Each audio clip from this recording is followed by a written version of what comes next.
You're watching Footy Fantasy. It is your steady thing, go meet your football needs. Banter from rivalries, he sure you go receive. From EPL to Champions League, your eyes go see.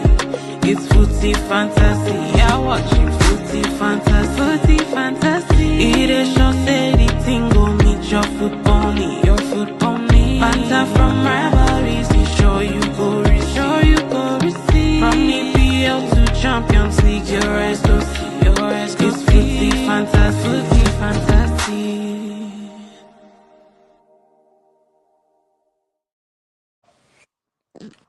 Welcome, welcome, welcome, one and all, to another edition of your favorite podcast, Footy Fantasy. We are back again with fantastic guests in the studio today. And our unique selling point, as usual, is our brothers and sisters in the diaspora with all the fantastic footy knowledge who are coming to give their opinions on various topics today. But before I introduce our guests, I'll just quickly I'll take the I'll take the social media handles so that you can know where to find us, so that you can know also where you can share and where you can also catch up on previous editions of Footy Fantasy. So you can find us on YouTube at Footy Fantasy. All our past videos are there. We also have short form videos. If you don't have time to watch the 1 hour videos, we have the clips where you can find it on our YouTube and YouTube channel at Footy Fantasy. Twitter handle is at Footy AD Fantasy, and then our Instagram is at Fantasy Footy. And the team music that you just heard that we're vibing to is from SJ Music. Shout out to SJ Music once again for providing that music for us. So those are our social media handles. You can find us there, and you can like, share, subscribe. And let's get into it. Today, we have in the studio, we have our Yemi, who's one of our regulars, one of our favorites. So Man United fan, and he has the in-depth knowledge. Welcome, bros. We're happy to have you with us once again. Thank you so much for having me. Thank you. Thank you. Yeah, very welcome. And also Ovi, it's like they schedule us together. I think anytime I think the last 3 times you've been on, I've been hosting, but I'm always happy to have you. One of the coolest Arsenal fans out there. There are not many of them, but he's one cool Arsenal fan. So we're always happy to have the cool one. Me, I'm happy to have the cool one. They always schedule me with the cool one. The ones that are not so cool, thank God they don't schedule me with them.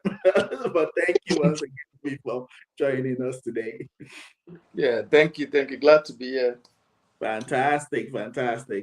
All right. So we'll jump into it because we have 4 topics today, and actually maybe 4 and a half, because we're going to talk about hero and villain of the week. That I think basically is the kudos and donkey of the week we usually do.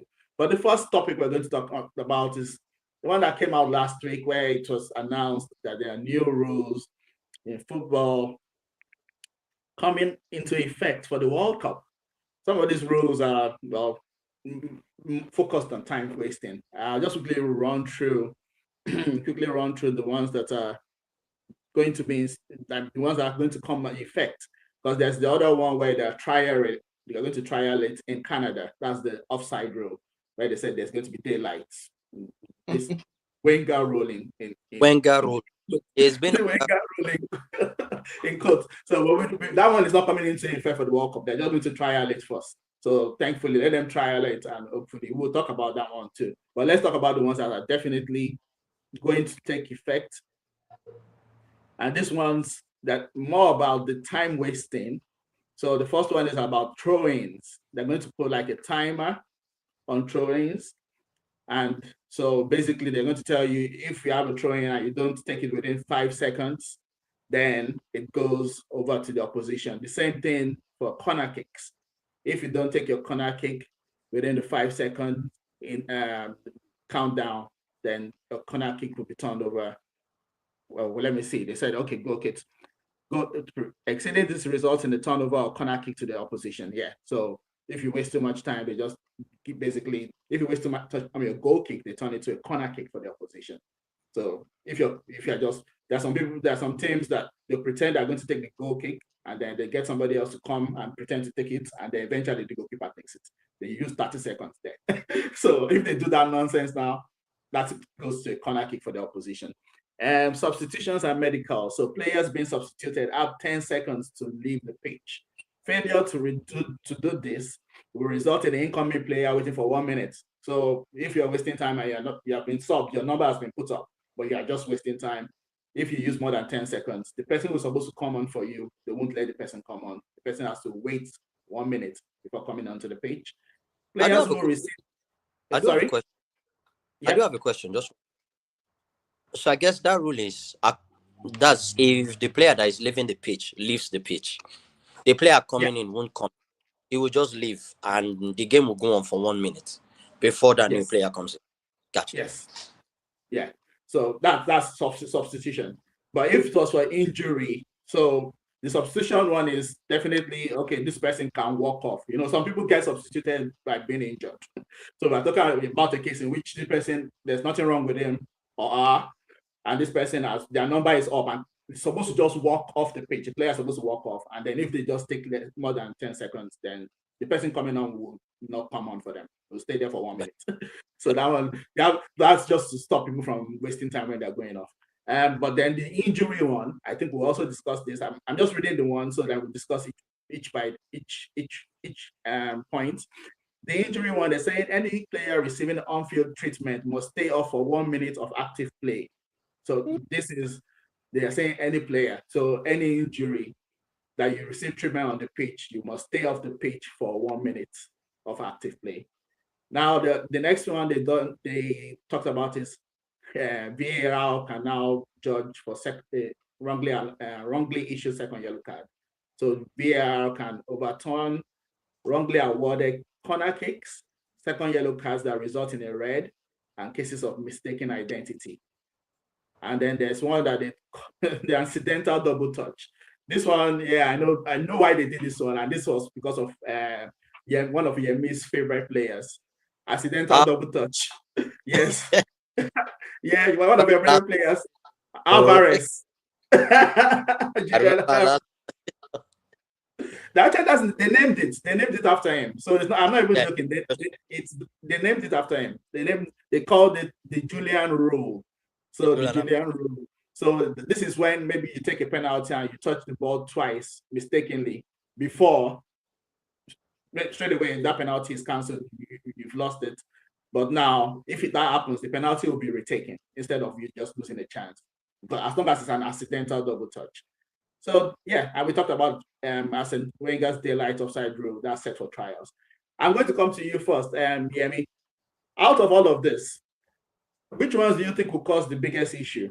So we have the 5-second countdown rule, we have the substitution rule for medical, and then VAR cannot intervene. Which one do you think is the best? Which one do you think doesn't make any sense? Why are they doing this? Or which one do you think is just irrelevant? Yeah. I'll briefly touch on most. And the substitution one, I think that they've already started doing that indirectly.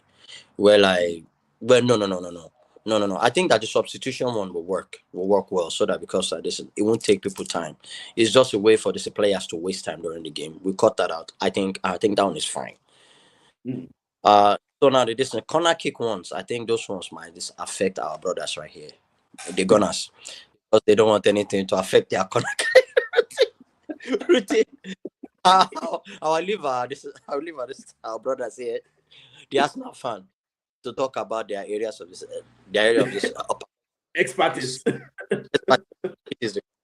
I don't think that there's anything wrong with those rules, to be honest. I like the fact that this VAR can now step in to actually make a final case for the yellow cards, because we've seen some double yellow cards now that are just a little bit soft and such, or maybe not worthy, or you mistake a mistaken identity and all that stuff. I have no problem with most of the rules, to be honest with you.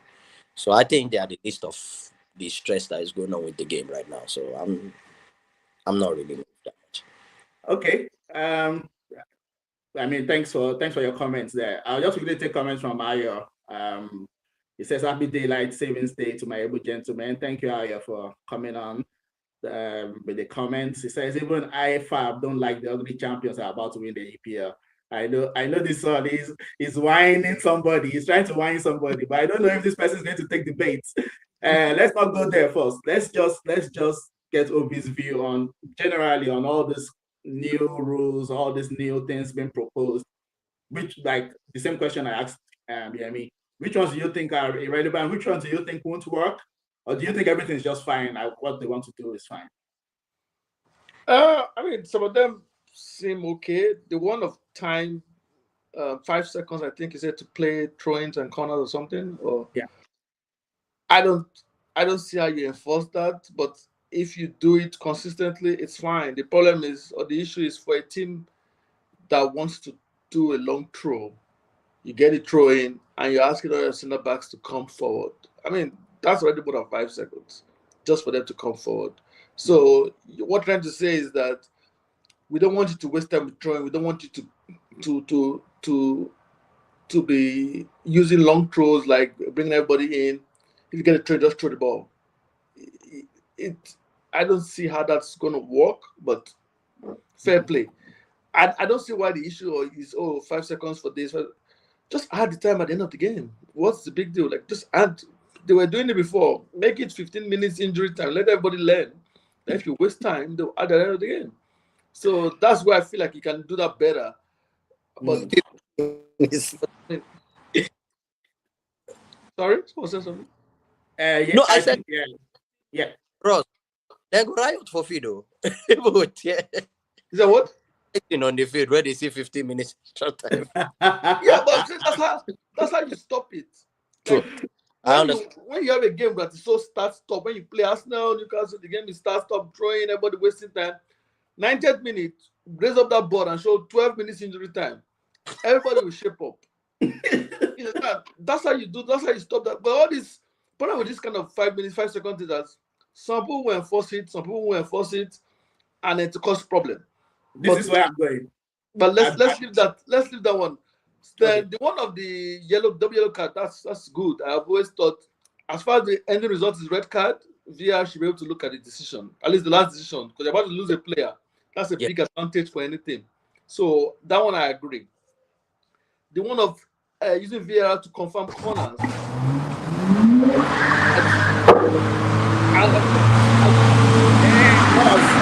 Sorry, we have to build. I'm not sure what's happening there. Yeah, I don't know. It's like flying in a private jet somewhere. Yeah. So the one of using VR to confirm and corners and co. I mean, I see that corners are becoming very important for people to score these days.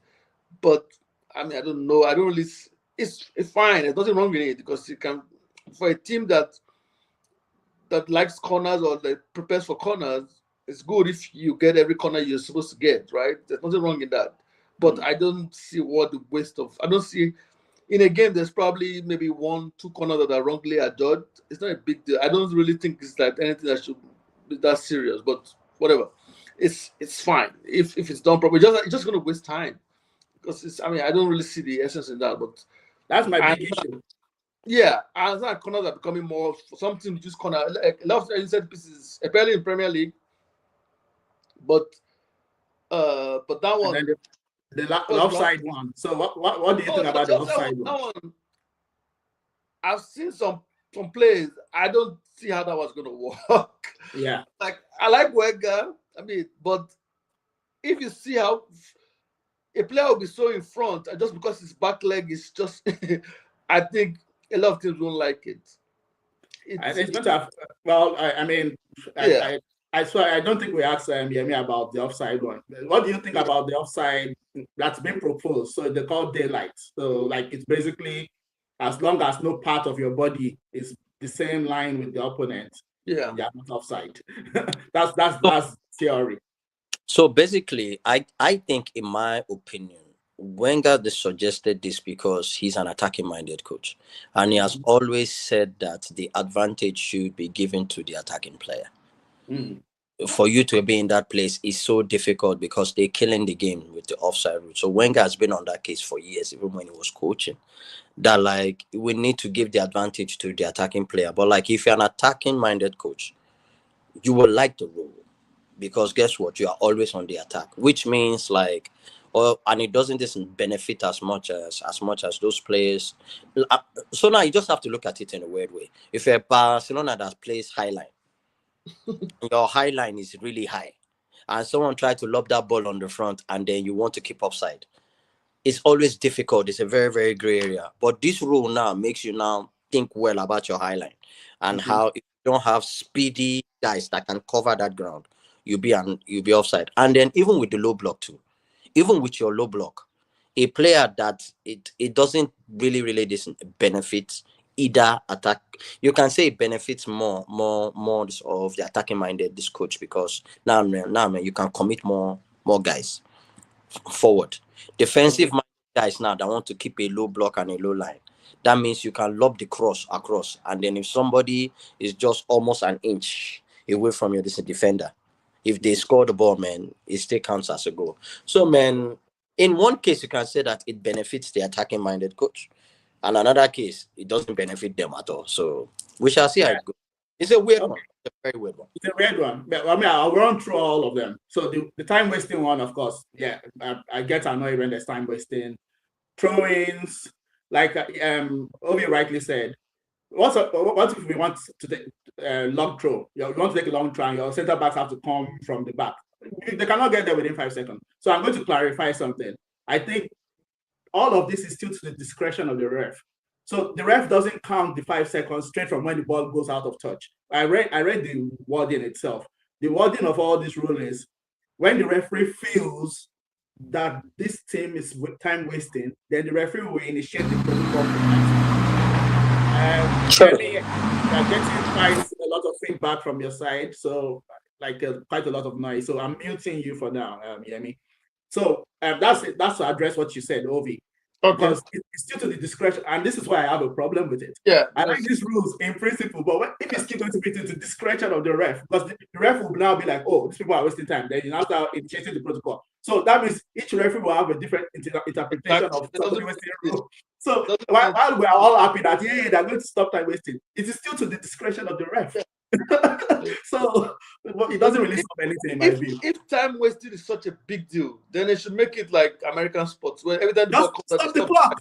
Yeah, stop the clock. If Kobe, I don't feel. I mean, like I said, I feel like you should just add the time at the end. But if you don't want to do that, then just stop the clock and let's stop the clock.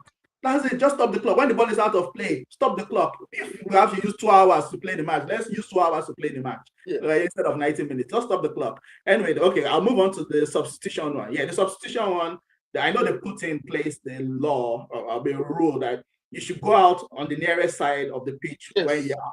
Not that you have to run over to decide where the coach are. Some referees implemented this, some don't. So it's another problem because there's no consistency. That rule has been there for years, maybe at least 2-3 years, even more, where they tell you when you're substituted, go out the nearest side of the pitch. I don't think they implement that. So now they're saying you have to be out of the pitch in 10 seconds. I'm fine with that, but I'm thinking, what if a player, like for example, got injured and they have to stretch him off, stretch the player off. And the easiest way to stretch the player off is that side, not the nearest. I mean, there's still going to be exceptions to the rule, but it's fine. It's fine. I understand why they want to cut down time wasting. It's affecting the sport. I understand, but I'm not sure these are the solutions. So the next one they talk about, they said if a player is receiving on-field treatment, you must stay off for 1 minute. Gary Neville hates this one. There's one thing Gary Neville, he hates this particular, even before they made this a rule, he hated this rule. I think before it was 30 seconds, that they were like, oh, if you're injured, you have to stay off the pitch for 30 seconds. But he used to, why I agree with him is there are some times when the player is actually injured. So you're punishing the player for being injured and you're punishing his teammates for being actually injured. So for example, if somebody got a very bad kick on his shin, and that person cannot recover in 10 seconds now. The pain will still be there. So then for that reason, you say that person has to stay out of the pitch for 1 minute. That means you're punishing him for the injury he suffered, while the other team that inflicted the injury are playing 11 against 10 for 1 minute. That's a big advantage for the team that committed the offense. That somebody in their team kicked somebody, and then you get the benefit of playing against that opponent for 1 minute with an extra player. So I understand why Gary never hits that particular one. And now they've even now made it 1 minute, not even 30 seconds. So that one I agree with you. My only concern, or my only issue, well, or pushback would not be for those that are play acting. What punishment do we not give them? That's the problem. Where do you draw the line? How do you know who's play acting or who is because everybody's going to do the same thing. So that's the problem. That's the problem. So I know this particular rule is to stop the play actor, the ones that are play acting. But I'm just looking at the view of what about those who are actually injured? Yeah. So pretty much, you only come out or get treatment if you really need it. If you don't need it, then you have to get up and continue the game, or don't stop the game, whatever. So that way, if you are injured, you're gonna be like, well, I have a dead leg. I need this 1 minute for the leg to be good. So okay, there's no point in me. I have to come out. I need this thing. But if you don't really need it, you're not gonna just do that for doing its sake. Yeah, that's fair enough. That's fair. And I know the concussion rule is still in place. If you get a concussion, they're supposed to just sub you. You're not supposed to even say, oh, I want to continue. If you have a concussion, out. Yeah, correct. So that one is still in place. So the next one where they talk about the double touch, that one makes sense. Like, I mean, if you mistakenly touch the ball twice, you should not. I know people were angry when Julian Alvarez missed that penalty. They were like, what? But that time it was the rules. The rules is if you touch the ball twice mistakenly before you score the penalty, you miss it. So it was the rules, but they've changed the rule now, so that's fine. This offside one. My issue with the offside one is it's going to, if I hope it doesn't come, number one, I hope it doesn't come into football. I hope it will radicalize football so much. Yemi mentioned teams that like to play eye line.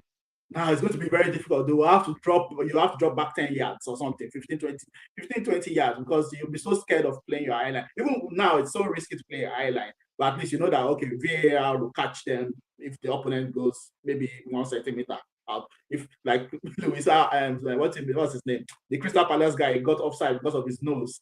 Just against Tottenham last week. So at least VAR will catch. Yeah, they showed the graphic. It was his forehead and nose that was offside. So, but I know it's ridiculous, but me, I like that. I like that. Okay, because even this one, if you do the daylight, it's still going to be, they're still going to be checking for body parts. They'll be like, oh, this body part, is it still in line? So it's still going to be the same thing, forensic analysis.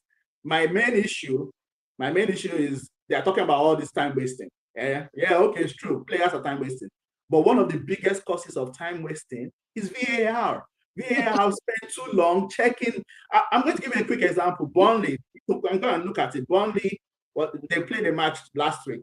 They lost 3-2. Was it 4-3? No, 4-3. They lost 4-3 to Bournemouth. There was a goal they scored. VAR used almost 3 minutes. The first one, 3 minutes to check whether the goal was legit or not. Eventually, they disallowed the goal. They said, it was offside. And even the offside, it took so long, like 3 minutes. They have semi-automated. They spent 3 minutes. Then the last minute, like 94th minute, Burnley equalized again for 4-4. Next thing they said, the ball touched somebody's hand. The guy that scored, the ball touched his hand. They spent, I'm not joking, they spent 4 minutes, 57 seconds, almost 5 minutes checking for that handball. They were looking at all the angles. Some angles, it looked like he touched it. Some angles looked like he didn't touch it. So basically, for 2 decisions, they spent almost 8 minutes. 8 minutes just checking 2 decisions. So now they're shouting that, throw in quickly, corner kick quickly, this quickly. Why did you put a limit on VAR decisions? VAR decisions are like the ones that waste. Like honestly, if you see games now, VAR decisions, the amount of time they use for many of them, it's more than the time that the players themselves are wasting. They should put a limit on VAR decisions. That's my opinion. They should put, okay, if it's not obvious or clear to you in 1 minute, stay with your on-field decision. Don't overturn it. If you are spending 5 minutes to see if somebody made that goal, and this is not just an outlier, this happens a lot. And you see the players standing around, they are waiting there for 3 minutes, 4 minutes for VAR to confirm a decision. It's ridiculous. Those are the ones they should really focus on. But instead, they're now giving more power to VAR. One of you mentioned it, that I think there's going to be more time wasting now because now they'll be checking for corner kicks. They're giving them too much power. Even the 2 yellow cards one, let me tell you, it will not stop there. Because now they're saying they can check second yellow cards. They will soon expand it so they can check first yellow cards too. Because sometimes, sometimes referee will give you a ash first yellow card, and then second yellow card is just fine. Very soon, the coaches and players will complain. They will say, that first yellow card was ash. In fact, VAR should be checking for first yellow card too. Before you know it, VAR will be checking everything. Let VAR officiate the match. Let VAR just officiate the match. That's it. That's where we're going. I want to add for the offside stuff, the Wenger stuff offside. I actually think that might be favorable for the Premier League, because people are complaining Premier League is going, everybody's set piece, everybody's doing this. I think if those kind of goals are being scored, then it might stop those teams from just parking the bus that much, because it might change the game. Because I think the way the Premier League is going towards set pieces is due to the fact that the league is so hard, so tactical, so strong. Nobody wants to give anybody any inch. But if you are not able to score by being slightly ahead, I think it can change the dynamics. And but the lines will drop back. That's what Yemi was saying. But they might drop back. But what I'm saying is, I've seen some goals where you do go, this guy definitely offside, and then you see the replay. Yes, it's offside, but his back leg is really not offside. So that would have been a goal.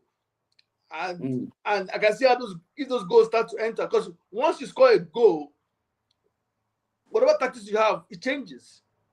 If you're doing back, you have to push up a bit, because the goal has affected the outcome of the game now. So if maybe a goal you are leading, you're trying to protect the lead, the other team scores, well, now you have to come out. So you can't just play that anymore. What I'm saying is to just change the entertainment value of the league, because more goals will be scored, and goals always change the way games are being played. True. Like if there are no goals, both teams can just sit back. One team sits back, one team just attacking. Until one team scores, that game will just be like that until the goal goes in. But I'm saying, if goals are going in more because of stuff like that, then it might change the dynamics of the whole league, and might stop all these tight games, everybody trying to do set pieces, and open up the games a little bit more. Okay, that leads us into the next topic. I'm happy we're already talking about set pieces, because that's our next topic. That's our next topic. For me, first of all, banter aside, I don't even see what the big deal is about this. I don't understand why are people so hung up about, Arsenal are scoring set pieces. I know some people do it for banter, but some people are really serious about it. Like, Arsenal are scoring so many corners. Yeah, it's part of football. I mean, I know I've said this so many times when we've been on air. Come on, it's a legit part of football. It's not like, okay, just because one team is good at it does not mean that's the end of football. But for some people, it feels like football is dead now, or everybody set pieces. It's cyclical. That's how football is. I remember Euro 2004 when Greece won it. They won it by parking the balls 1-0, 1-0, 1-0, 1-0. That instigated a period of conservative football. That was a period where many teams, we had Benitez for Liverpool, who were also like very, very quite defensive, conservative, was Jose Mourinho. So then that period passed, tiki-taka came in, passing football came in, then that one passed, Genge pressing came in, that one passed. It's cyclical. It's not like, it's going to like this forever. Football is going to be set piece forever. After a while, it will stop. People start to play another kind of football again. But anyway, it's a big deal for many people. Many people are like, football is dead now. It's set pieces. It's so physical. It's not entertaining. I don't think so, but I'm going to ask you first, OV, because I know your club is the one that will get bantered the most for this. They said, do you think? I mean, the thing about it is that Arsenal, a lot of Premier League clubs have big fan bases and all that. But in particular, especially Arsenal and Man United, when the criticism is always high because the response or the feedback is high. So it generates interaction, it generates all kinds of things. So that's just one angle first. The set piece thing, it's not like as if Arsenal have 20 corners, the next team has 7 corners. Like Arsenal might have 20, the second might have like 16 or something. It's not like Arsenal are just so much better than everybody else. It's just one corner ahead. Sorry, Arsenal has 16, and then maybe Tottenham has 15, and United have 14 or something. Tottenham, Man United, Chelsea, Liverpool, Man City, they're all pretty high on the set piece list. So it's not like as if Arsenal is just like 20, the other teams are on 10 or something. It is pretty close. Yes, Arsenal have the most, but it's not by that much. So they make you seem like, Arsenal is the only one that just no. everybody's doing it as a consequence of the league. The league is getting so strong. Like Arsenal will go and play a Champions League game against a big Italian side.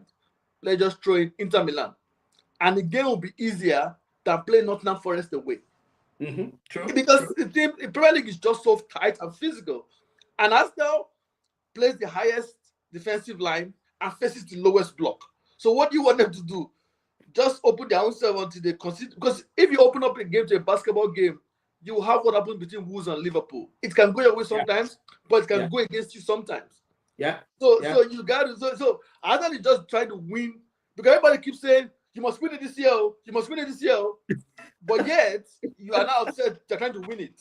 You want them to just play to entertain you. Why? They are trying to win it this year because if they don't win it this year, the criticism will be very high. So that's they look at the most pragmatic way to be strong. Pin you, pressure you. Once you pressure somebody, the person will block. Now, when the boy blocks the ball, it's going to go to corner or throw it. Let's even move it away from just Arsenal centric. Let's because I mean the question is over reliance on set piece ruling football. Like you rightly said, it's not just Arsenal doing it. Even Liverpool, we broke a record last week for scoring seven consecutive set piece in the Premier League. Like we 7 consecutive. So Liverpool too. And let me even tell you, when we first won the league match against West Ham under Klopp, when we first won the league, Liverpool we hired a throw-in coach. We had a throwing coach. We had a throwing. I think the guy is with maybe Arsenal or Chelsea. And I can't remember.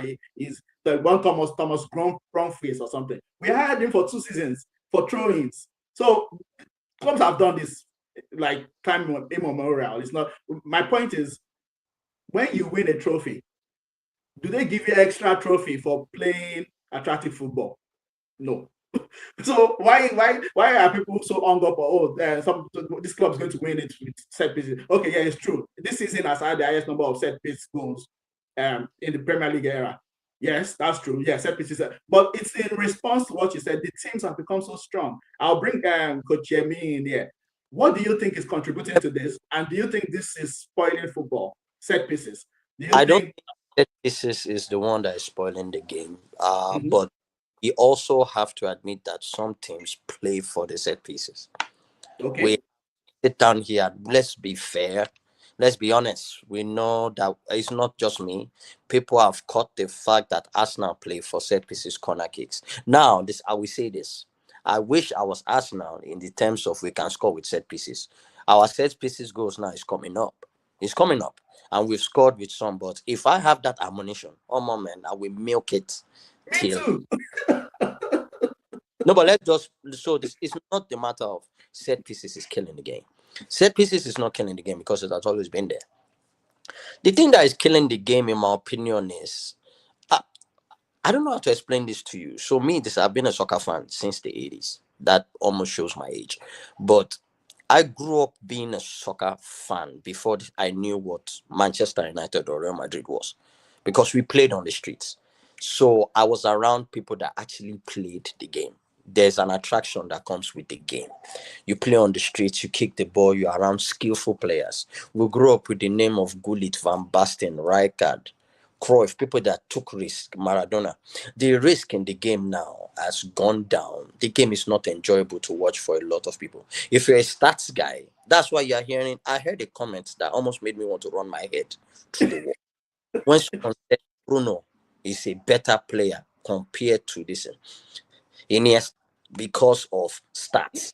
Someone said now you can put Bruno and Zidane on the same level because Bruno has this much XG and stuff. And then you are this conversation, you can't enter inside the ground because in this era it wasn't stats driven. I grew up in a time when, like, if you're a midfielder and you keep losing the ball, you sit on the bench. Ball retention was key. The Xavi, you're a Liverpool fan. Xavi Alonso, one of the best midfielders who have ever graced the Premier League, in my opinion. That guy's ball usage was premium. He never loses the ball. You can't take the ball from him. You can't press him. I grew up with players like of those ilk. So now you come now, it's an athletic game. Well, if you can run faster and you are stronger, the game. So now it's like the skill, the risk taking. The Jogo Bonito, those that can actually play, it's almost gone for an athletic meet. It's an athletic meet. If you can run faster, if you are physical, stronger, you are hearing, we need to get this player. He's physical. What is attribute? He's physical. He's 6'5", and he's quicker. So we are not hearing, man, this guy is one-on-one disintegrons. How many one-on-one disintegrons do you see nowadays? None. How many isolations on the wings do you see? Not that much, except if you are Man City. Maybe Saka on the Doku and Saka. Yeah. so like it's the flair of the game. I've sat through games that I slept off. My team playing and I passed out. In those times, the game was so it's a lot of things. Stats too as and there are benefits of stats, but also if you are so listen, you check out the people that are saying that the game is boring. If you find out their background and how they got introduced to the game, it's different from people that just feel like, man, when stats came, some people don't watch games anymore. It's difficult for people to watch a 90-minute game. Because now you go watch highlights, you see that this person, oh, nice cross. You watch highlights, you watch the goals. But when you watch highlights, see that somebody had this in 2 assists. But apart from those 2 assists, he has had a horrible game. But had 2 assists and 1 goal. Just like your guy, Salah. They are calling him the striker now to have played in the Premier League. Striker. Yeah, Salah. They call him the world's greatest striker. He's not a striker. Yeah. And I'm like, where are we coming from? But yeah, so it's just a lot of things. Style of football, quality of the players we have nowadays. Yeah, all those things, man. But while we quickly round up, I'll take this comment. I think Ayo is of course trolling, but let's read the top comment. It says, "Ovi, is this the football winger sacrificed his career for? What happened to walking it in the Arsenal way?" Yemi mentioned something quickly, which I agree with. Like, yeah, football has become more athletic, but I just always feel that all these things will come around again. Let me tell you why I think number 10 will eventually become important again. Flair will become important again because that's where we're going now. Like Ovi said, teams are becoming very well matched up. It's becoming tighter to even play the ones that are bottom of the league. Wolves beat Liverpool just 3 days ago. So this is where you now need your flair players to come in. This is why, for example, you see Liverpool spends 100 million on Florian Wirtz. He's a playmaker. He's a number 10. We went to buy him. Man City went to buy Sheki. Was this 60 or 70 million? Football is going to move towards that again. Football is going to move towards that again. So I'm so sorry to cut you off. I can tell you this. If you watch the youth teams now, you don't find that much players of that type of ilk because the game is changing. Tactics is governing the game now. So if you can't fit into a system, chances are you probably sit on the bench. We saw what happened with Meno and Amorim.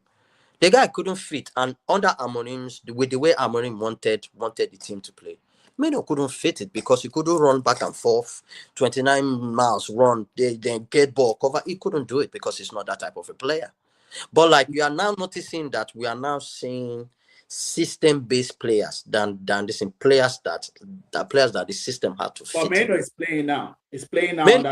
He's playing now. So that's what I'm saying. The players that will still be appreciated. So one coach might not like that kind of player, but there'll be another coach that will like that player and use that player effectively.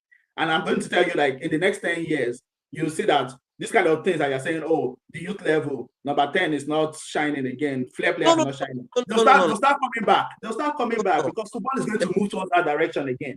Get me well. Get me well. Understand me well. I am saying away from this. I just want to say this and I'll go. Check out the resources now that we have from the youth stage, the quality of players and the quality of players that are coming back up. You will see that it's not like in the past where you just have skillful players, that it's more skill. So like it's more of the ball. Players that are good on the ball, players that are good off the ball. Now, man, you're seeing players that are physical and athletic, even from the youth team. It's like the youth teams, they are draining those things in. The ball is quicker than you, a pass is better than you taking on a player. That's what you hear in most of those youth camps you go to. I go to some of those youth camps. And I watch some of those youth camps. You hear the ball is quicker than you, one touch pass. In those days, man, Charlie, if there's one touch pass, you do it. If there's none, you don't. So yeah. So that's what I'm saying. Like, yeah, no, I know that's the reality on ground. And I think, I mean, I'll take over his view now. Just to round up when we start rounding up the section. What I'm going to ask Ovi now is, if they're saying that, okay, like you're saying, the disparity between teams has become so small, like even the smaller teams can give you a tough game. Like, you're right. Like Liverpool will go and beat Inter Milan very easily. Next week we'll come back home and then West Ham or Sunderland are beating Liverpool. Yeah, so we're looking at the through the Premier League focus. If it's true that these games are becoming so tight, eventually even the other teams that are not good at set pieces will also improve their set pieces and start nullifying you. So Sure. what's the solution then? If everybody now becomes good at set pieces or good at defending set pieces, what way forward? What do you think would be the way forward? Because it can't go on like this, Abby. Yeah. What do you think? I mean, so like I said, things will change, right? In football, like so back to the set pieces, right? We already agreed the league is tight. People are looking for any advantage. Like anybody, like Arsenal cannot be trolled that this was Wenger sacrifices. No, that doesn't mean anything. We were teased.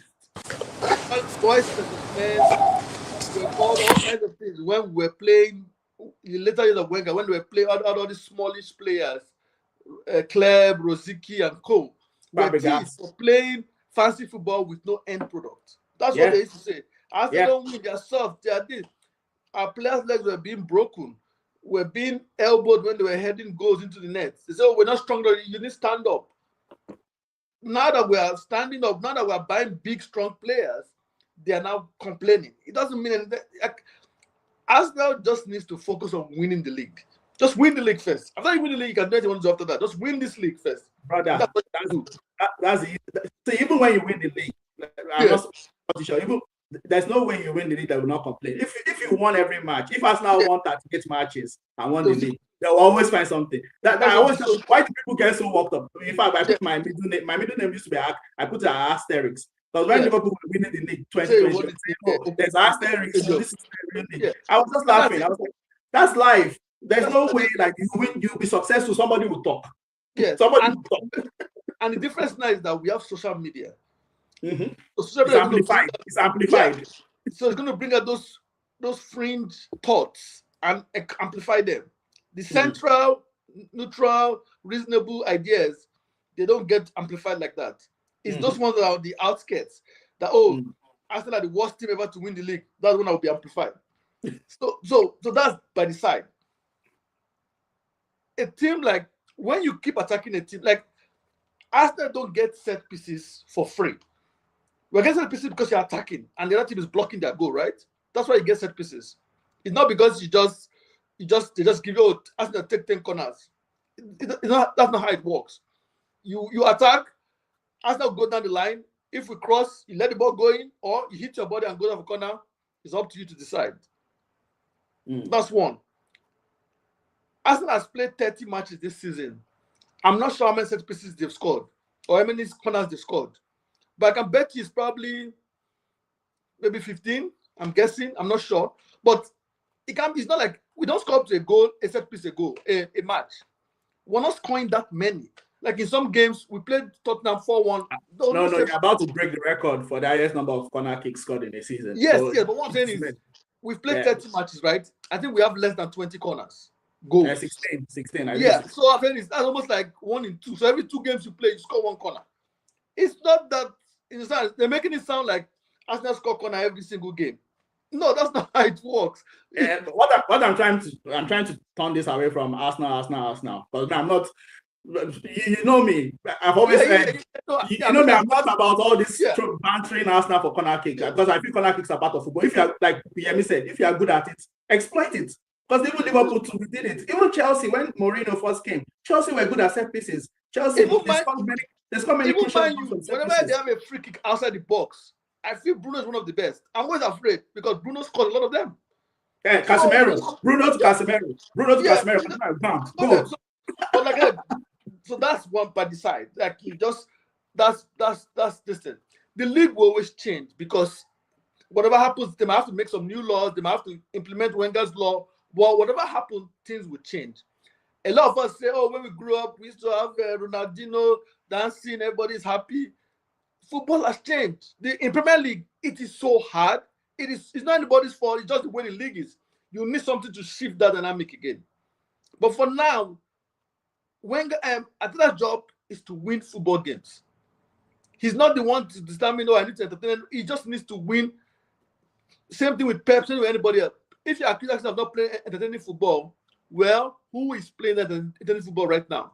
Nobody. What definition of entertaining football is different for many people. Some people they like some people like tiki-taka, that's their own entertainment football. Some people like counter-attacking football, that's entertaining. Everybody's very feels very on what their entertaining football is. Some people actually like even the set piece things because for them there's a lot of drama with it. Set piece is coming, and they're happy that like set piece. The league is just too tight, and football managers are going to try. Look at the Hustler, the Brighton coach, came out before the match, said, he's trying to find any advantage for his team because his job is to win football matches. That's it. When you win, you can talk about. The problem is the way the league is now, especially the Premier League. It's so physical. There's so much athletes. You need first to even be on the pitch. You have to meet a certain physical criteria first. Okay, let me take comments because comments are flying in, and of course we're happy to have people commenting. We have our Bayern Munich fan Dio. Thank you for popping up. Dio is going with something controversial. Says Salah is the greatest attacker to play in the EPL. Well, he said attacker, he didn't say striker, so I know there's a distinction. But okay, that's off topic, but we'll take that comment. He also mentioned some people feel scoring with set pieces is like a lawyer winning cases with technicalities, but the lawyer won the case. Did he win the case or not? For me, that's the thing. If the lawyer won the case, he won the case. No, okay, technicality, but he won the case. I don't know. Maybe I just see football in a very not black and white way. I don't know. For me, I'm more ingrained in because as a Liverpool fan, I've seen us win trophies in a wide variety of ways. I've seen us win trophies under Benitez with conservative football.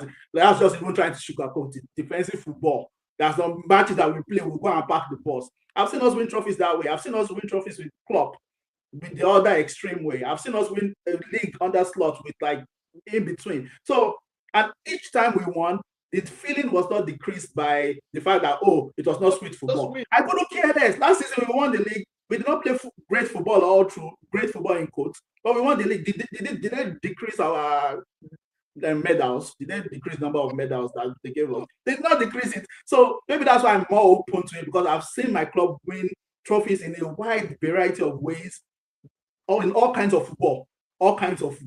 So technicality, okay, I take on the point that some people think it's technicality. As a Bayern Munich fan, I understand where Dyer is coming from. Bayern Munich, they call them FC Hollywood. They play the best football in Germany, so I'm sure maybe that's why he does not like all the set-pieces. They have way more resources than all the other teams. So it's different from Premier League, where the resources are shared. Maybe that's why. But okay, let's take Ayo's view. Ayo's saying we have to talk about Arsenal because your fan base spent the last 2 decades complaining that the Chelsea and United were winning the leagues with Aram football. Let's continue what Ayo on that point. Ayo said he sleeps off during Arsenal games. In fact, I only watch it when they play a big side. Barcelona and Yamal entertain me. Okay, fair enough. And then they also have the Bayern Munich games entertain him. Yeah, I mean that's the joy of football. And Coach Yemi, I mean, even you know that all the teams cannot play the same way. The joy in football is one team plays one way, one team plays another way. If they're all playing the same way, then it becomes boring now. Abi, is that not so? Yes and no. Man, I get your point and I get everybody's points. Like the league is becoming much more difficult and such, which is true. The league, we have the most. I think we are in the most competitive league. Mm-hmm. Like I think we are. I mean, I know that we'll talk about the game, this FA Cup game. It's only in England that I see that like a second division team can come on a given day and beat a Premier League team, and sometimes they beat them well. So like yes, I do get the fact that like the league is highly competitive, but man, you can watch some of these games and you are falling asleep.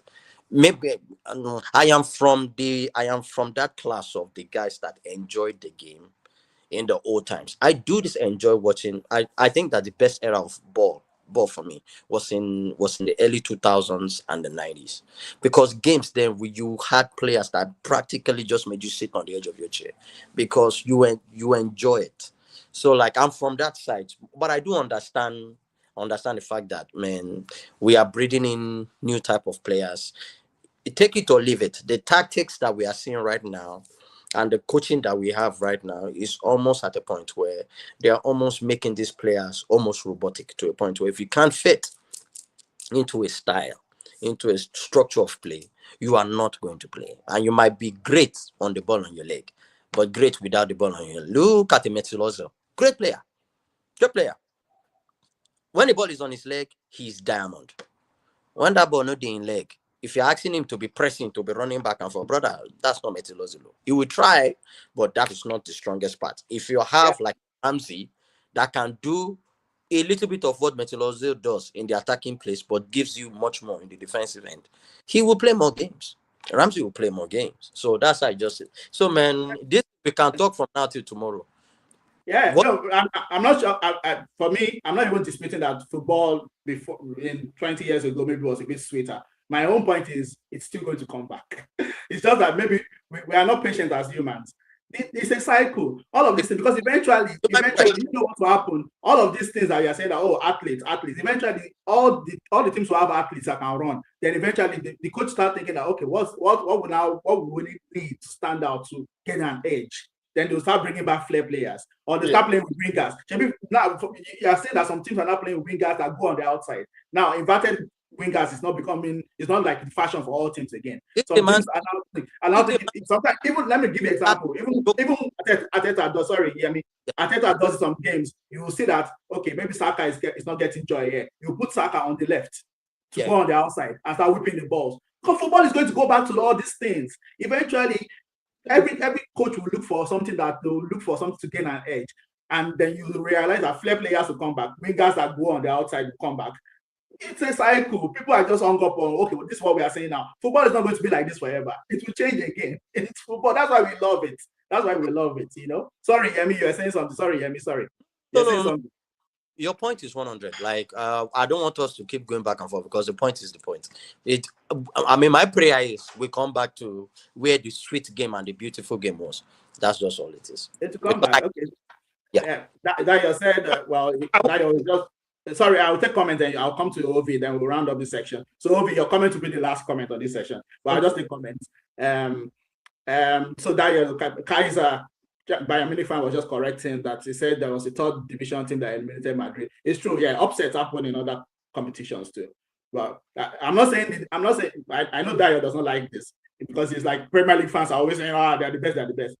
I'm saying Premier League is the most competitive. It doesn't mean it's the best in quality. People always conflate the two. Yeah. When we say Premier League is the most competitive, it doesn't mean we're saying, it's the best league ever. It's the best. No. I think competitive is different from the best. Yeah, sorry? It doesn't mean the most exciting. It just means it's competitive, because everybody has, the resources are close. So a lot of people have money and everybody can buy. Everybody has money. Even the bottom team have millions of players. So that's what I was saying. But what I want to point out again, I know like Yemi mentioned a few times, it's from the 90s, 2000. All of us on this panel are probably from that era.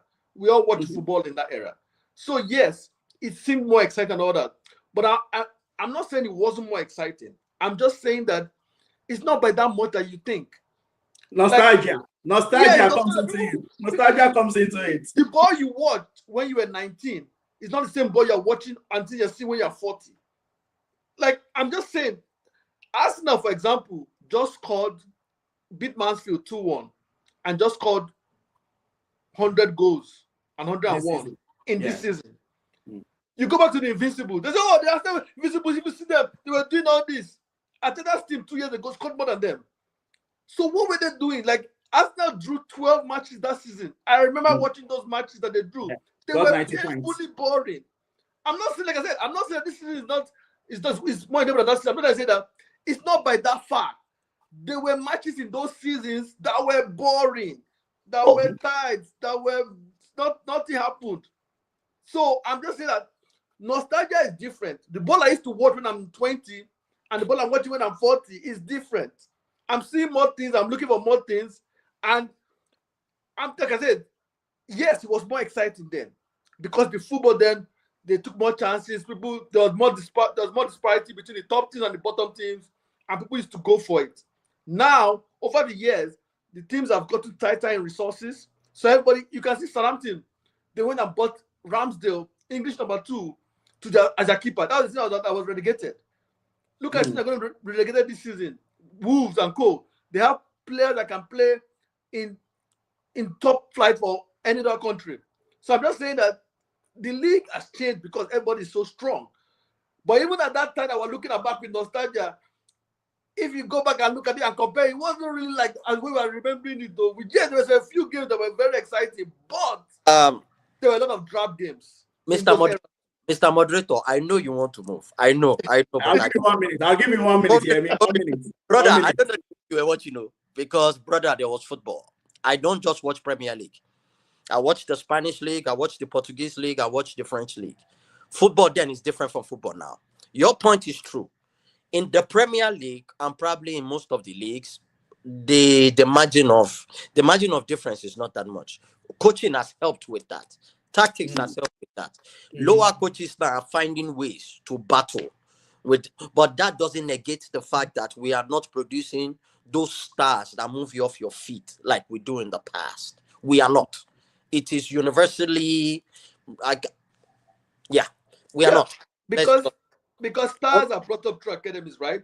If the academy is focused now on physicality and stuff, then they will kill those skills early. Yeah, that's what you're saying. That's what I'm saying. We are saying that's what you're saying. That's what you're saying. Yeah, but what I'm just saying is that I keep hearing this all United, everybody was dribbling, everybody was scoring 5-0, but they were not scoring all those goals, so the games were 0-0, 1-0, just like they're playing now. Like, no, you can play a game 0-0 and it can be the best 0-0 game you've ever watched. Yeah. I'm not saying that we didn't watch Bolton versus Stoke. Bolton versus Stoke is almost like someone put you on the firing squad. Like you are watching. Even though this Arsenal versus Stoke was very difficult. I'm just saying at the end of the day. Okay. Those times are better, but it's not by that much as we think. Yeah. Let's just round up that topic. Okay, so I'll just take these comments and then we'll move on to FA Cup. I mean, we've done this topic justice, but I mean, both of you have given fantastic views. I mean, to be honest. But I will just take comments from our viewers. Kaiser now that you're saying modern tactics is to eliminate inefficiency of previous tactics. Now teams are more efficient with the ball now. Yeah, true. Ayo mentioned that I agree with the nostalgia part. Like Dayo said, if you watch some of those the Jose and Benitez games from 04, 05 to 06, 07, exactly. That's what I'm saying. I mean, I'm a Liverpool fan. I know that era is talking about, that 04 to 07, Benitez, Jose, around football. So people that are complaining about around football now, they are forgetting that around football happened just like 18 years ago. It happened frequently. So that's what they are saying. So nostalgia can cloud our view sometimes. As if football was always fantastic. Yeah, not always. Thank you, Henry. Says topic Biko, so we can contribute. Brother, you came in a bit late. We're moving to the third topic now. We're talking about FA Cup now. Daya is saying the days of 1-0 to the Arsenal under Graham. Yeah, I mean, football is cyclical. You know, like, there's been 1-0 to the Arsenal. So they don't even know around football is learning. Honestly, that Benitez Jose Mourinho era. 0-0, 1-0. Our matches against Chelsea was standard 1-0, 1-1, 0-0, 1-0, 1-1, 2-1. That's it.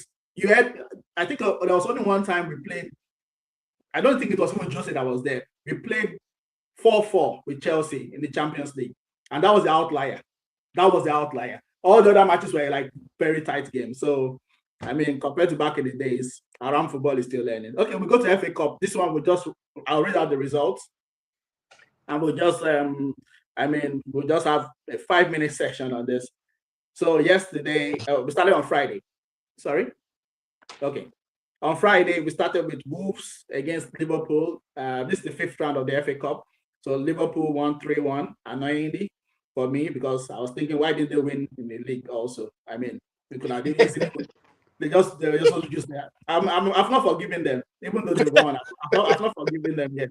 Honestly, I was so pissed off on that Tuesday. I was like, what's wrong with this team? What are you doing?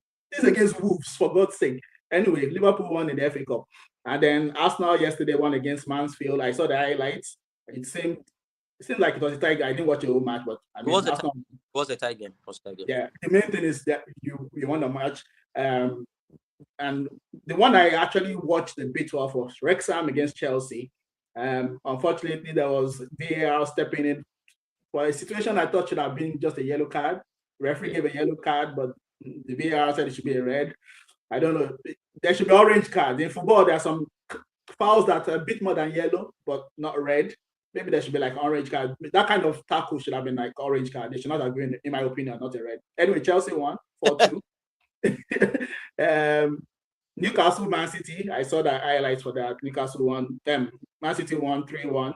Mamouche, he lost. They said I saw a stat today. Half of his goals for Man City have been against Newcastle. It's like this guy hates Newcastle just because half of his 14 goals. That's 7 goals he has scored against Newcastle in less than a year. Less than a season. It's crazy. But today, the upsets came because yesterday there were no upsets. But today the upsets came. Southampton from Championship beat Fulham in Fulham 1-0. Knocked Fulham out. Port Vale, League One, almost the bottom of League One. Port Vale knocked out Sunderland today 1-0. And Leeds United beat Norwich 3-0. Tomorrow we have West Ham against Brentford. So I'll come to you, Yemi. So far, we have Liverpool, Arsenal, Chelsea, Man City, Southampton, Port Vale, and Leeds United. Who do you think are the favorites for this FA Cup going forward? There are 8 teams left now. Well, 7 at the moment, but there's going to be 8. Our set-piece gods are going for the quadruple. Quadruple, Abby. Oh my God. I mean, it's between both teams, Man City and Arsenal, to be honest. So for the FA Cup, okay, fair enough. Yeah, I think I've been a bit surprised with Guardiola's celebrations. I don't know, maybe I'm reading too much into it. I was like, this guy was behaving as if they won the World Cup yesterday. You know, the goals, even when they scored. I know he usually celebrates, but I think there might be some truths that this guy is going at the end of the season. I think he wants to win something this season to sign up. I am suspecting because some of the celebrations, I'll be like, it's FA Cup now. See this guy. This guy just celebrates his exhibition. Can I speak to that briefly? I can help you out with it. Yes, yeah. With him, he has tried like 3 different tactics right now, just this season.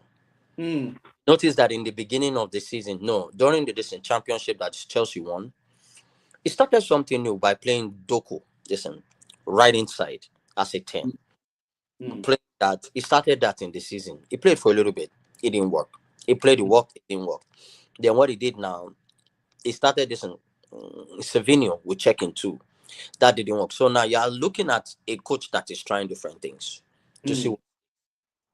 Now I think he's back to the playing his wingers outside wide again. So now you are seeing Doku and Cherky, bringing in Cherky and seeing. So like you are looking at a coach that is actually happy now to see that some of his experimentations are working.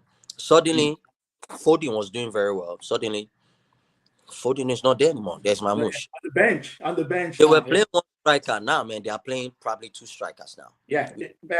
Semenyo is more like a striker now. Yeah. You are seeing different things. So, man, you are looking at a coach that pretty much is in-game adjustments and coaching adjustments is seeing the fruition.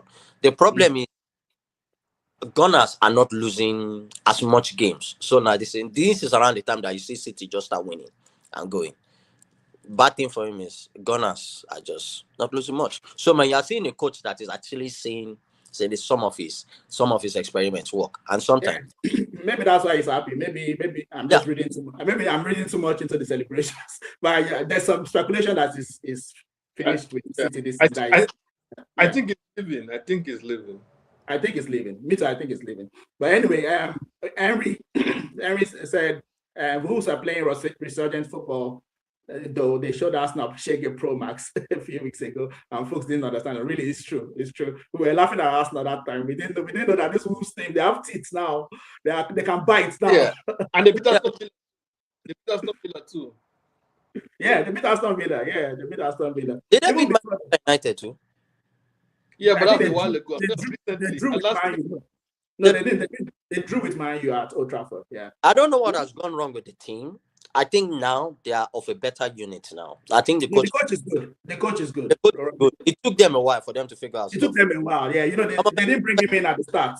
They Yeah, brought him in like yeah, 10 games into the season or something. Yeah. yeah, The man. coach is good. The coach is But good. West Ham team now is not. We can't be looking at them like they are the 20th team, because this team can actually play football. Oh, the Wolves, yeah, they can. Yeah, Yeah, Wolves now they are playing some really good football and they are bopping teams. It's not like you just can't go to them and say spank a world. No, you ain't spanking nobody, man. Henry said he's collecting reparations. I'm not sure. Maybe he's referring to Pep Guardiola. I'm not sure. Please tell us. You said new name activated. Mugbe. Please, Henry, can you expatiate? We did not really understand that bit. Okay, so FA Cup. I'm going to ask you the same question, Ovi. I've mentioned the teams that have gotten through. Who do you think is the favorite? Yemi said it's going to be Man City, Arsenal in the final. What are you thinking? I mean, it's not about them in fact. I think those are the strongest teams left in the competition. But I mean, it's a cup. It depends on what the draws throw out next. Arsenal are very fortunate with the draw so far, so that's why you ain't talk about treble and quad. Is because a lot of cup competitions have been favorable to Arsenal this season, unlike normal seasons. So we've not played any Premier League team in FA Cup 3 rounds. We've played lower division teams 3 straight rounds. Oh. We have a very nice draw in the Champions League to get to the semi-finals. So when you think of all that, you say, I mean, all that means is sometimes you can rotate players, you can rest some players sometimes, you can freshen your team. I mean, the quad has never been done for a reason, right? It's because it's very, very difficult, almost impossible to do. So it doesn't mean we will do it. It just means for you to be in it, you have to have luck go your way and get some good draws, and then that way you can have a chance. That's While it. they are here, Say it with your full chest. Say it with your full chest. Your full stop this. No, but to You be are fair, not a politician, no. let me tell you, Yemi. To be fair, Arsenal will win. Say it. wait, Yemi. Before you respond, Obi, I want to praise Obi. I want to praise Obi for something, Yemi. Before the start of the season, people were doing predictions. They said who will win the league. 90% were saying Liverpool.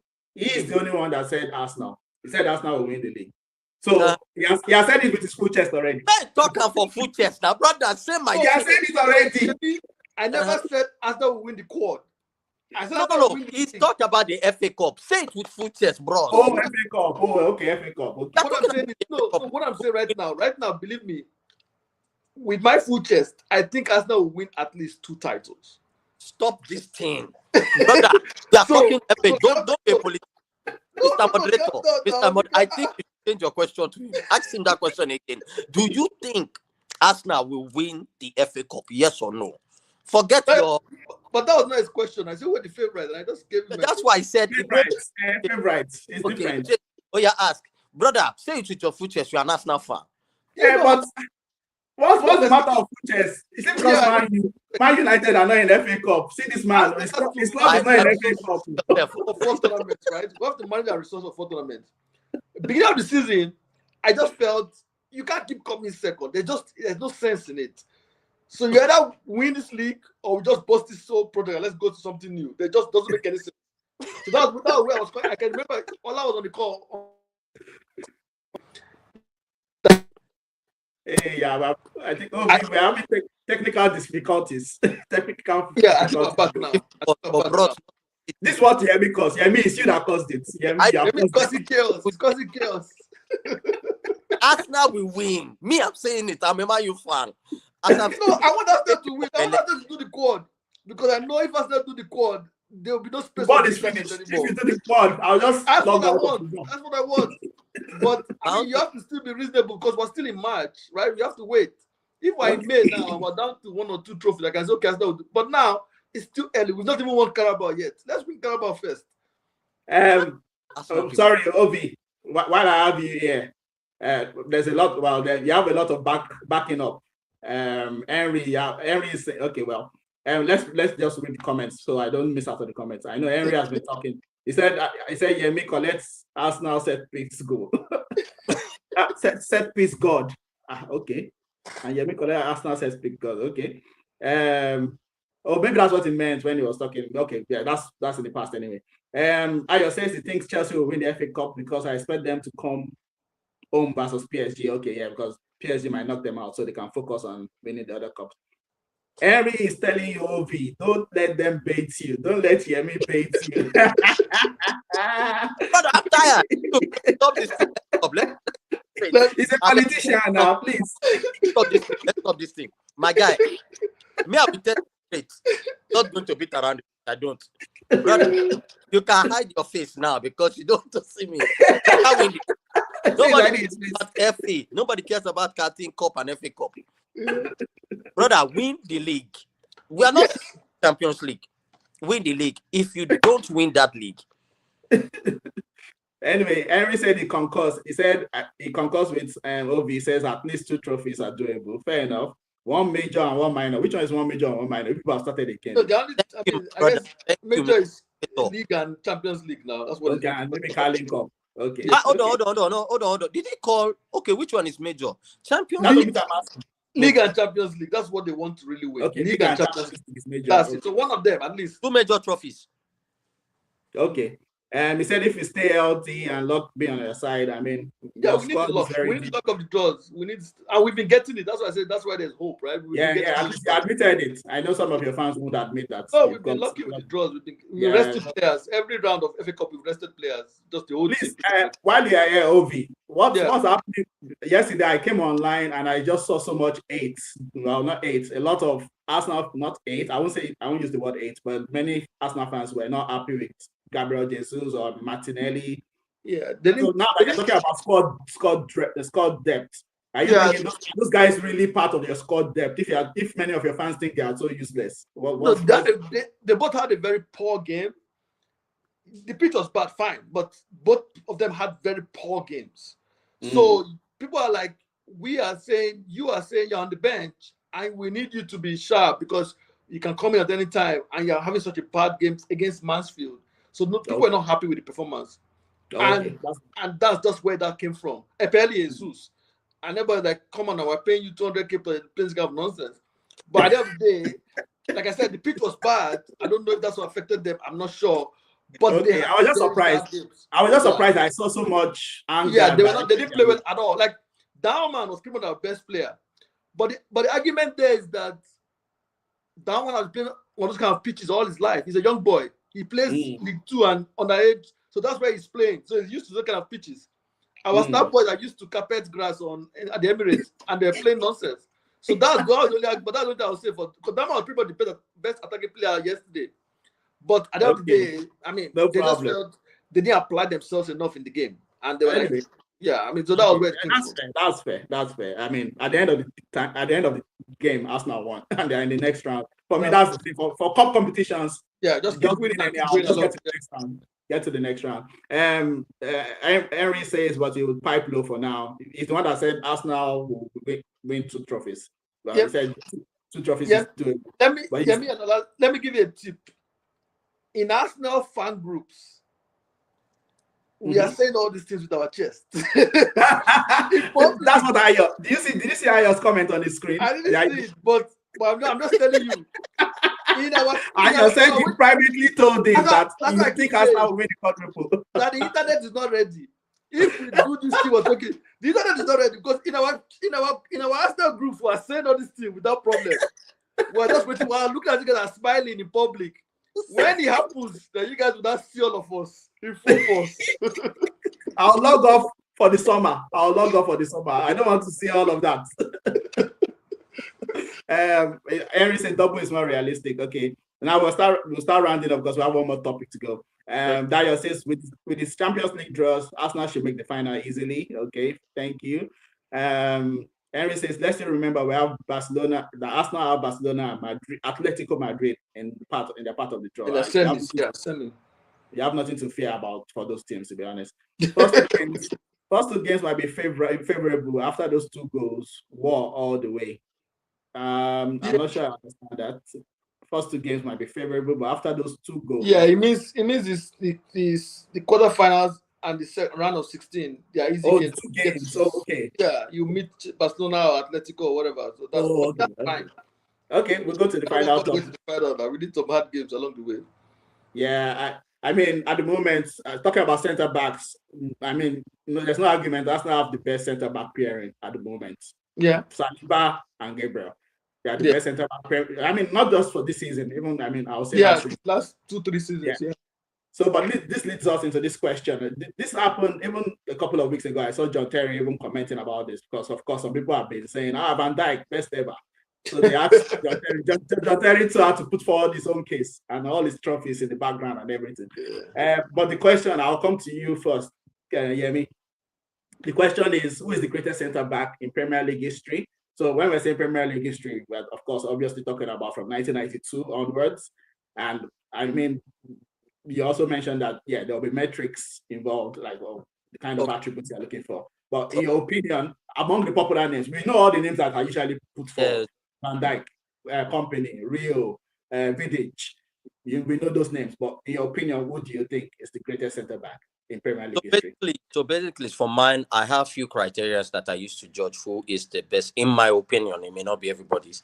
So, like, I'll list them out. Number one is leadership and organization. I give that to Terry. Okay. One-on-one duels. Terry, in my opinion, against a passing from the back. Terry can pass with both his left and his right, and I've seen the games. Mikel Obi, a lot of players have talked about it. And air dominance. Terry is one of the top. He's not top like that, but Terry. Goals. Scoring goals from defense too. Terry, because Terry has the highest goals. I think this is 41 goals. I think Rio Ferdinand is the second. Yeah. Titles. Terry has won everything in football. Everything. Clean sheet. Terry has the number one clean sheet. I think Rio Ferdinand is second. Van Dijk is fifth place. And there's the quality of this and the players faced. I give it to Terry because, man, in those days, man, every team had quality strikers. From like Bolton that had this Kelvin Davis. Leeds have their own, all the teams you face top strikers, different type of strikers. Around that time, Liverpool had Suarez, they had Torres, they had Sturridge, guys that they are different types. The ones that will stand with you, the ones that will take down the byline, played against Henry, I think around that time, the Premier League had probably the best striking duels. That's when we used to see like the 4-4-2s. The 4-4-2s were still in vogue, but we're itching closer to this 4-2. So listen, in my opinion, it's Terry. Just based on that. I won't draw it out too much. I'm agreeing with you. Even before we started talking about this topic, in my mind, I feel Terry is like the greatest. I know there'll be other people. I mean, we're seeing comments. Other people think otherwise, but for me, not even by your metrics and other things. I just think it's the greatest. I think it's the greatest. I'll go with Dio's comment. Oh, sorry. Dio said Nemanja Vidic. Fair enough. Good job. Ayo says Rio Ferdinand for him based on eye test. So not just on metrics, even on eye test. Fair enough. Henry, we're not talking about the best center back pairing. We're just talking about the best center back. But you're right. Thanks for your comment anyway. You said Ferdinand and Vidic. And based even by the numbers, it's very easy. Greatest center back pairing. But we're just talking about who is the best center back. Henry says numbers don't lie, followed closely by Terry and Caballo. I guess we talk about pairing. We just need you to, Henry, please just give us one. Who do you think is the greatest? Now I'm going to Ovi.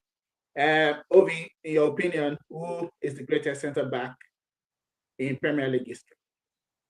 I mean, I think this one is pretty easy. We seem to all agree. I can go bias and go and be calling Tony Adams, but I mean, there's no point. He didn't play many years in the Premier League. Yeah, but I mean, there's no point.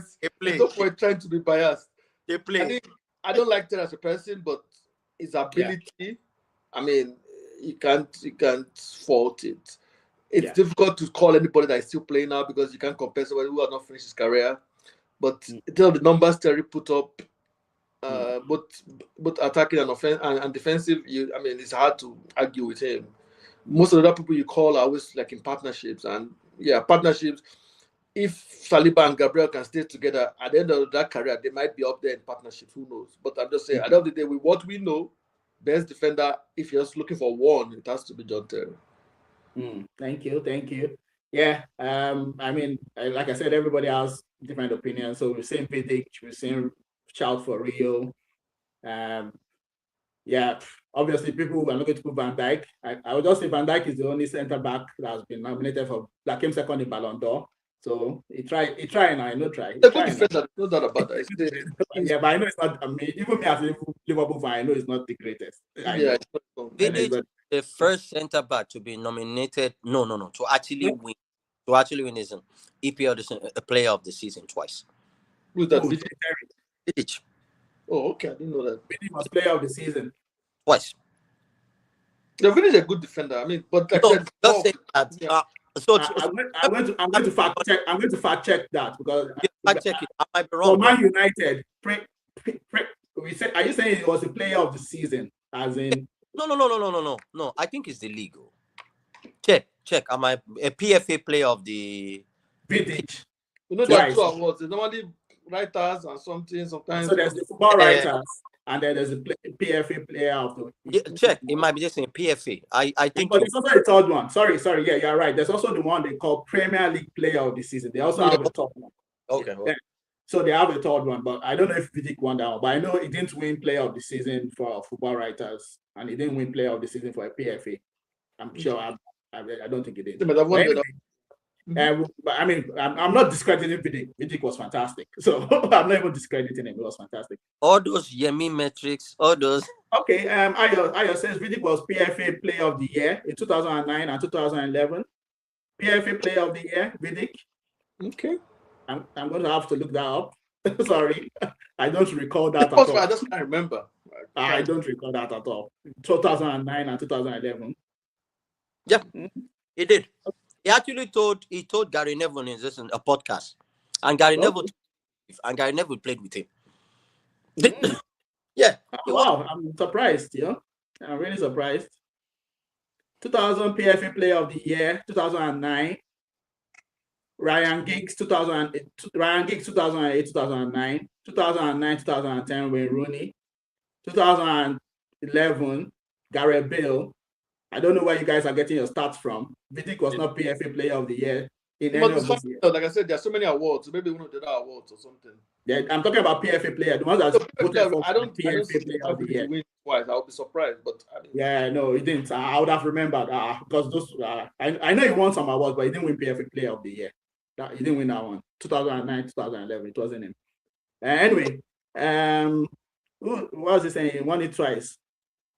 Henry, where are you guys saying this? Because I'm opening it here now. Where are you guys saying that Vidic won PFA Player of the Year? Vidic 2008-09. I'm opening it here. 08-09. It says Ryan Giggs.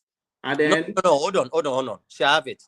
Marco Vidic won the Premier League Player of the Season award twice. It's different. Premier League Player of the Season different from PFA Player of the Season. I'm with Manchester. There are many awards. So they are different. Yeah. PFA is the more prestigious one. PFA is voted for by all the players. Okay. PFA is more prestigious. That's the one that if you win it, people say yes, yeah, definitely. And then there's one they call Football Writers Player of the Year. That one is also prestigious. The Premier League one came in later. That's like, it's also prestigious, but it's not as prestigious. So the who votes for the Premier League Player of the League? Yeah, is it the players and the coaches? And I think it's journalists. I think maybe journalists and no, not players. Journalists and fans. I think fans and, combination of fans and some other people. Yeah. So, but the PFA one is just the players. So just the players that choose that one. So that one, that's like respect because that is your peer. That's the one that has the biggest respect. That's the one that's been going on the longest. It has the biggest prestige. The PFA Player of the Year. That one. He didn't win it, but it doesn't matter. He won. Like, he was great. He was a great defender. So Dayo says Chelsea won the Champions League without Terry. Let me tell you, Dayo is a Bayern Munich fan, so you can tell that this comment is coming from a place of pain.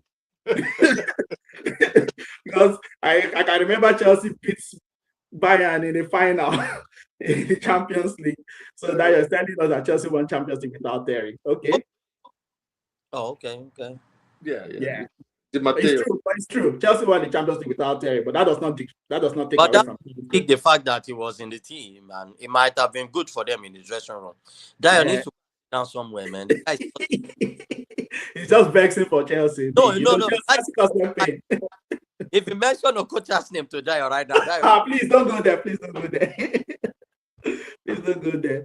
Okay, so yeah, okay, we'll round up. We'll round up there. I think we've done almost 1 hour 20 minutes. I was trying to keep this below one hour, but anyway, it was fun. It was enjoyable. I'll just round up with our normal housekeeping. Once again, social media handles, footy. What's wrong with it now? Yeah, we remove that one. I'll put it back. Okay. So thank you for joining us today. Let's remove this one too. I'll put in. So you can find us on YouTube at Footy Fantasy, Twitter at Footy AD Fantasy, Instagram at Fantasy Footy, and the team music that we're about to hear as we're signing off was from SJ Music. You can find him on Instagram. I mean, it's been a fantastic discussion. I always know anytime Ovi and Yemi are on, you get great discussion from both of them and great banter too. It's not just great banter, great everything. Thank you for all those who commented. Ayo, Henry, Dio. Thank you for all jumping in with your various comments. We appreciate, and we'll catch you next week. Till then, take it easy. Stay blessed, everyone. Bye. Ovi. Okay, bye. Bye. All right. Thank you, brother.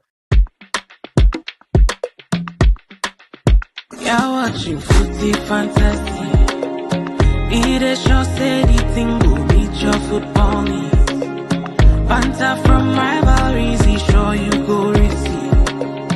From EPL to Champions League, your eyes go see. It's Footy Fantasy. You're watching Footy Fantasy. Footy Fantasy. It is your steady thing go meet your football need. Your football need. Banter from rivalries, he sure you go receive. Sure you go receive. From EPL to Champions League, your eyes go see. Your eyes go see. It's Footy Fantasy.